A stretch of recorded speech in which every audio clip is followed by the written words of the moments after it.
Hi everyone, welcome back to Project No Buy. In today's video, we're continuing the series of buying things, meaning that you have to use them. In today's video, we're focusing on clothes.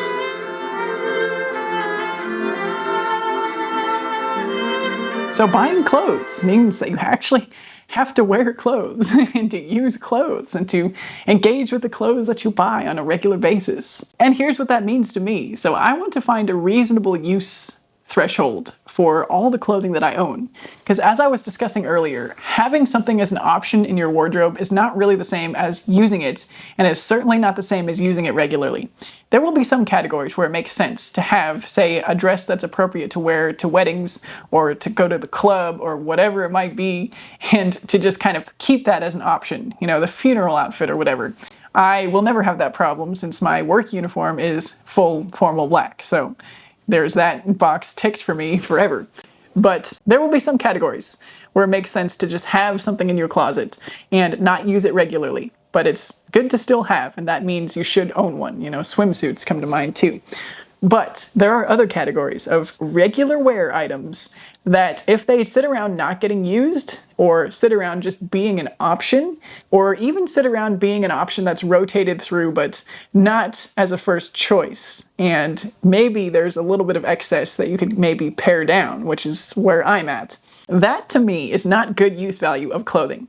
And so, you know, let's just say you have 15 sweaters. I put this example in my journal, so I will refer to this. You know, there's 15 sweaters, there's 365 days in a year. You divide those days, you know, 365 by the number of sweaters you have. So you could wear each of those 15 sweaters 24 times if you wore a sweater every single day.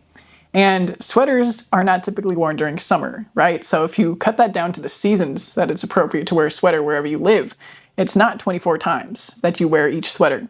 It's going to be drastically fewer. It could be as much as half of that, right? It's not sweater season. So 12 times that you wear each of your 15 sweaters if you are wearing a sweater every single day that you can wear a sweater. And that might actually be enough for you in a year, right? To wear each of your sweaters 12 times.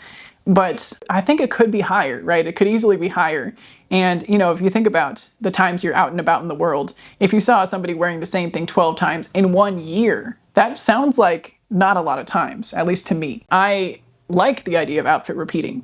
I'm not scared of wearing identical, you know, head to toe, the same outfit, accessories, or anything like that. I think it should be something that's celebrated as a sign of having a signature style. And so I personally want to strive for higher wear counts than even the 12 times a year, even the 24 times a year. I would like to have favorite items that I wear on repeat and that people kind of recognize me for having. You know, maybe not every single consecutive day of a week, but there's going to be reasonable limits of, you know, how much you want to get use out of your clothes. So I've kind of been thinking about this for all the categories of things that I have. And my highest categories are probably t-shirts and tank tops, which I do wear under things a lot. And so some categories will make more sense to rotate through. You know, for example, like the undershirts, if you have, again, I haven't really pre-programmed in these numbers, but let's just go to my closet app here and I will show you for real. Okay, so I guess I have 22 tank tops. Not all of those are undershirts, but let's just work with that for the purpose of this. So if I have 22 tank tops, and if I were to wear one of those every single day, that would be 16.59. So 16 times that I would wear each of those tank tops if I wore one every single day. And I definitely don't want that to become less, right? So I'm also reaching kind of a crossroads where I want to be done decluttering. I want to be done kind of focusing on whether I should keep or declutter individual pieces of clothing. I just kind of want to exist with things as they are. And so the first vital step is, of course, to stop bringing in new things. And each new thing I bring in makes these wear count days go down, right? And I don't want that to happen. And so this kind of reframing is helping me think about what kind of clothes that I buy, but also what kind of clothes that I even want. Because now I want different things for my wardrobe. I don't want another tank top because I don't want this wear count number to go down. And that's if I wear one every single day. And now realistically, there will be tank tops that I reach for multiple times over again as soon as they come out of the wash, and other tank tops that I reach for very rarely and don't wear every day. And so I've been kind of consciously trying to experiment with that a little bit, go through more of the unworn ones, figuring out, is there a reason that I don't wear them? But I guess I kind of want to treat this with a lighter touch and not necessarily as a life or death decluttering situation every single time, if that makes sense. And bring the focus back to not bringing in anything new, not wanting anything new, not pondering over whether I should add something, whether there's a gap in my wardrobe. And, part of it that's been a big part for me is not browsing the resale apps as I'm on there managing sales. I'm trying to get myself off of there, even if it means donating the last few items of clothing that I know I don't want to hang on to, even if it means I actually have set up a bin. One bin is my threshold for clothes that I'm going to save. And again, I maybe should get into this a little bit more in detail because I got a lot of comments on my closet declutter after summer about saving clothes for my kids in the future, about how they're not going to want those clothes and I shouldn't be saving them, that's not a good idea. But I think the way I'm approaching it is these are clothes that we're either going to have to buy or thrift for my kids in the future at some point. And that future could be in as little as 10 years. It just depends on how they grow and etc. And 10 years in the face of clothing that might last forever in a landfill is not that long. When I have a closet that fits a plastic bin, one plastic bin of clothing in my house. And my approach to it is if I would buy this at a thrift store in 10 years for my kids, if it's something like a t-shirt, a pair of denim shorts, a pair of jeans, I know jeans cuts change, but there's still a possibility that, maybe in 10 years those will be in, or maybe they're neutral and classic enough that it'll be fine. And there's not, these are people with my genetics, right? So they may be similar sizes to me. So if I would buy it again at a thrift store for them in 10 years, I am just going to keep it in that bin rather than risk it being in landfill for 50 years or 100 years or however long. And these are still clothes that I could still wear as well. And so it serves the dual purpose of being kind of a backup bin of clothing for myself, but also being clothing that's, even if I don't think I'm interested in wearing it, going to be there for options for my own kids going forward as more of a utilitarian choice. And it's most of the kind of fashion style items that are able to be easily resold anyway. And so things that are more of the time and maybe going to look dated are the things that are being rehomed and not the things that I'm saving. So that's the little point of clarification on that and why I feel like that's a reasonable decision for me at this time and why I do feel like it might have positive results. My kids are fans of clothing hand-me-downs, actually, and one of my kids, when I was folding clothes to either resell or put away, did keep on saying, oh, I want to have that later. And I know she's little now, but still, the thought, they're interested in wearing things that I've worn before and that they've seen me wearing, that they're not fussy about where their clothes come from. They're already we thrift for their clothes already. We can't always get everything at the thrift store because kids' clothing is one of the few categories that are constantly sold out near us. And so I do question the impacts of online resale for things like individual pieces of kids' clothing versus fast fashion or shopping at Target occasionally for the one thing that they actually need when they grow out of something. And so that's kind of where I'm at there. No, I don't support fast fashion as an institution, but as far as buying only what you need, using it up. And again, that's kind of the thesis of this video, right? Buying clothes means you need to actually wear them and wear them out, use them up. And I guess part of that is that I did buy the clothes that I've decided to save. And so I want to make sure that they get as used up as possible. If there comes an occasion where it makes sense to donate them, where I know they're going to go to somebody who actually appreciates them, uses them, needs them, then maybe at that point I will donate them. But for now, that's where things are at. So I did kind of update my smart closet to have a count that doesn't include concert black, pajamas, bathrobes, sleepwear, and a couple of hair accessories, because those aren't really clothing in my estimation. They aren't really things that I rotate through in the same way. And so at this time, I'm down to 220 items of clothing with a total value of $23,650, $23,650, which is a little bit yikes, to be honest. I did keep all of my purses in there, so that's a few thousand of those, definitely. And I guess it's still an average of about $100 an item. And that's a huge disparity, right? Because as we know, there are jeans in there that cost between $400 and $500. And there are also thrifted shirts in there that cost less than $5. And so that's where I'm at with my current closet. And, laying it all bare once again, you've already seen kind of the shots of my app, my wardrobe app, in the video of If I Could Only Keep One. And so it's looking much the same as that, because I don't think I covered the categories that had sleepwear and bathrobes in them at that point either. I might have had some of the concert black, but even at that time, I didn't have every single concert black piece in there because those are functional pieces that I couldn't get rid of even if I wanted to declutter. I could probably pare down a little bit in that category, but in general, those are clothes that get a lot of wear and get regular wear and get rotated through at what I feel is an acceptable level for the amount of performing that I do and the amount of variety that I want to be able to have, even at different kind of types of shows, whether it's an evening show or an afternoon matinee or a pit show or a kids show or something like that. And so I feel relatively content with the concert black, even if it is kind of a larger portion of my actual wardrobe space, right? Like if I were to go show you my wardrobe hangers, in fact, maybe I'll go take a shot of that now so I can put it on screen, you would see that a big portion of my hanging rail is concert black and a portion of my shelves is also concert black. And it might not actually look like that much in the video, but if I took those out and spread out my actual everyday wear clothes, and there's some dresses at the far end as well that don't really get worn, mostly for performances.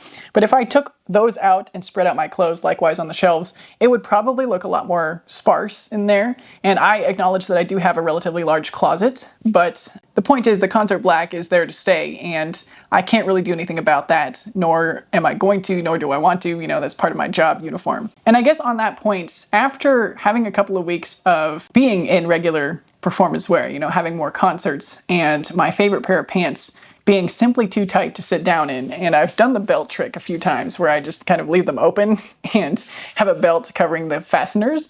The zipper is prone to kind of going down if I do that, since the top is not, the zipper is kind of open.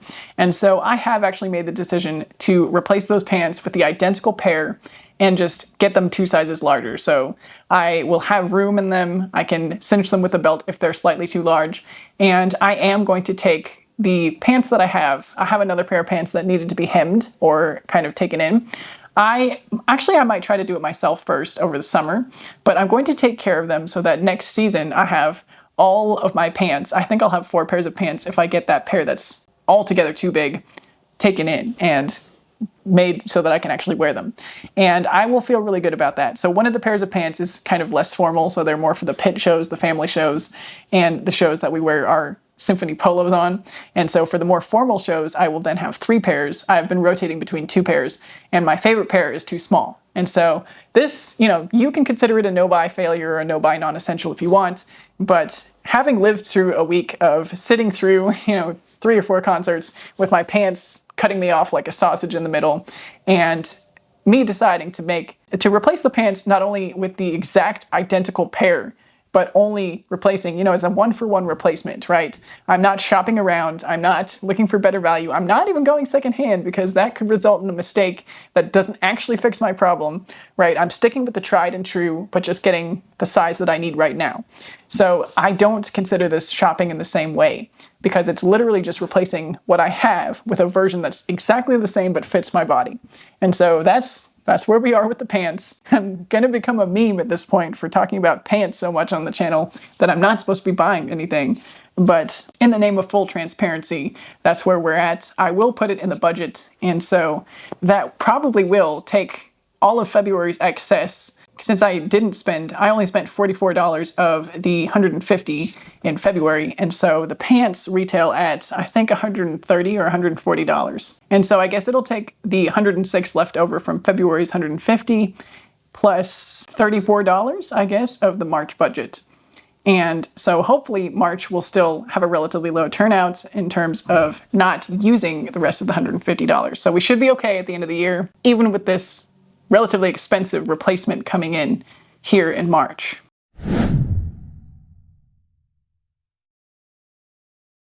But anyway, this is similar to my speech in the makeup video where this is not a category of exceptions for arbitrarily wanting something that I don't know for sure that I'm going to use and use up. It's not a consumable in the same way, and it doesn't necessarily produce waste in the same way, right? There's not a little piece of plastic. If I decide I don't want to wear some pants, I just have a pair of pants that I have to rehome or figure out, what I'm going to do with. And okay, there might be little pieces of plastic in the tags that you cut off, and that's still having impact on the environment, right? I'm not diminishing that either. But I guess what I'm saying is I actually do want to approach it in a similar way, where it's something that I do need to see myself using to completion. And for me right now, that means using for the rest of my foreseeable life. And it's not that I think everybody has to dress like they want to dress when they're 70. Although, for me, I do actually kind of feel like that's true. Like, a lot of the things I have in my wardrobe are things I can see being ageless or aging with me, and maybe with a few tweaks of presentation. And that wasn't necessarily the direction I anticipated this video going, so I might rein myself back in here. Back to the plan that I have of not having clothing exceptions for gifting occasions. And this is maybe the slippery slope, because I guess if I take away things that I want but don't need from gifting occasions, then what remains, right?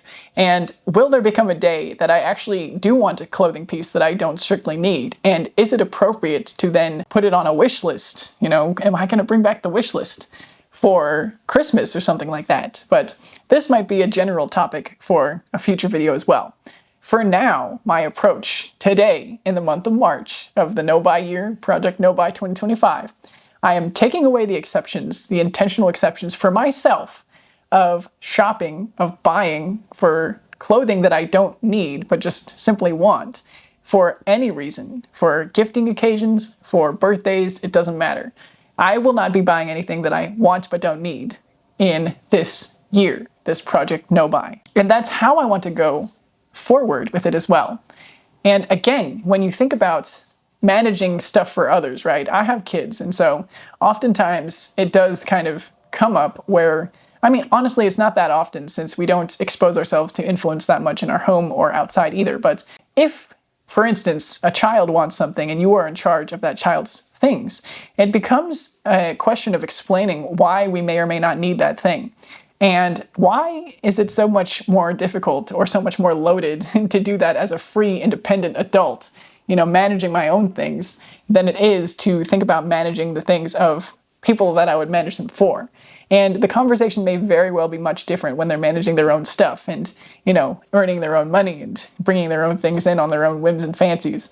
But for now, right, I'm going to treat myself as the small child and remind myself that we don't buy things we don't need. Even for your birthday, even for Christmas. For now, we don't buy things we don't need, certainly not for ourselves. If other people are going to buy those things for us of their own accord, then that's maybe slightly different. In the terms of the kids example, if I'm going to buy my kids something like a clothing item for their birthday or something, I'm not taking that off the table because they don't strictly need it. It's still something that's practical in their lives that they will get rotational use out of, again, partly because they don't have 22 tank tops like I do. They have fewer things that are much more in line with what they actually need. That's where I want to be myself as well. And I know I just said I want to be done decluttering, but I guess the gentle decluttering will continue. And I do think I've found the balance of being able to responsibly resell without being influenced to browse and buy things on the resale apps by removing the app from my phone and managing it exclusively on my laptop. So it's like I'm moving into phase 2 of my Project No Buy, right? No buying, but also no wanting. No justifications to shop, no loopholes, no exceptions. But through these measures, it's being done in a conscious way, rather than just kind of hoping that I'm going to stop wanting things by taking away the option to buy and taking away the option of seeing them. It's not always a natural side effect of putting those measures in place, as I discovered last year. Some other things I'm going to be leaning into is really focusing on enjoying what I have, appreciating what I have, trying to find the novelty in what I have. And I do recall, actually, in January, doing this before making a purchase of something that was one of my no-buy birthday exceptions, right? I made a purchase of something on a resale app, but before that I did try on all the combos in my wardrobe that would kind of approximate that thing, and still ended up buying the thing anyway. I do feel differently about it now, inside, so it remains to be seen whether this will hold for the rest of the, 11 months, right? Having started in February, had a successful February first month of the no-buy, and having 11 months to go. We'll see if it works for the rest of those months, and or what I do in times where I have that conflict of maybe wanting to buy something, trying all the tactics, and still maybe coming out the other side of that, still wanting to buy the thing, what I actually end up doing. Whether I'm able to say, that's great, but we don't buy things we don't need, to myself in those moments as well. I guess what I have discovered though, that even through appreciating what I have, trying to find the novelty through what I have, doing some of the other recommended things in our wardrobes, like the data tracking, the cost per wear, I have been uncovering that some of these were actually tools of justification for me to buy, or they had been corrupted. I did it, I'm not blaming anybody out there, but when I was at the height of influenceability and wanting to justify a purchase, those things would sometimes become tools to flip around and become a reason to buy something. And so, it's going to be such good cost per wear. It'll help me get novelty out of what I already have. And in some cases, there can be truth in that too. But for me, right now, in the next 11 months, I'm trying to take all of that off the table and just operate on the simplicity of, we don't buy things that we don't need, things that we're not going to use up, things that we just want but don't actually have a utilitarian purpose for. I'm also turning inwards and examining what clothes signify to me, as I kind of started with the video of what our stuff says about us in the last month, and also thinking even more about why I find it acceptable to put so much of my money there, as I shared over $20,000 into my wardrobe. And therefore, putting so much of my life force into these pieces of fabric that are often marketed to me and not something that I've wanted of my own volition or my own interactions with what I have and what I use. So I guess on that note, the next video is going to be diving back into the world of fashion and fashion influence and the kind of vibes that I see going back into the landscape of, in particular, TikTok, and reacting to what I used to be influenced by in that realm. So I will say bye for now. A brief reminder that buying clothes means we actually have to use them, and use them means, however much we want to get out of them in a yearly rotation, not just having them as an option, actually wearing them. And I will see you in the next one. Bye for now.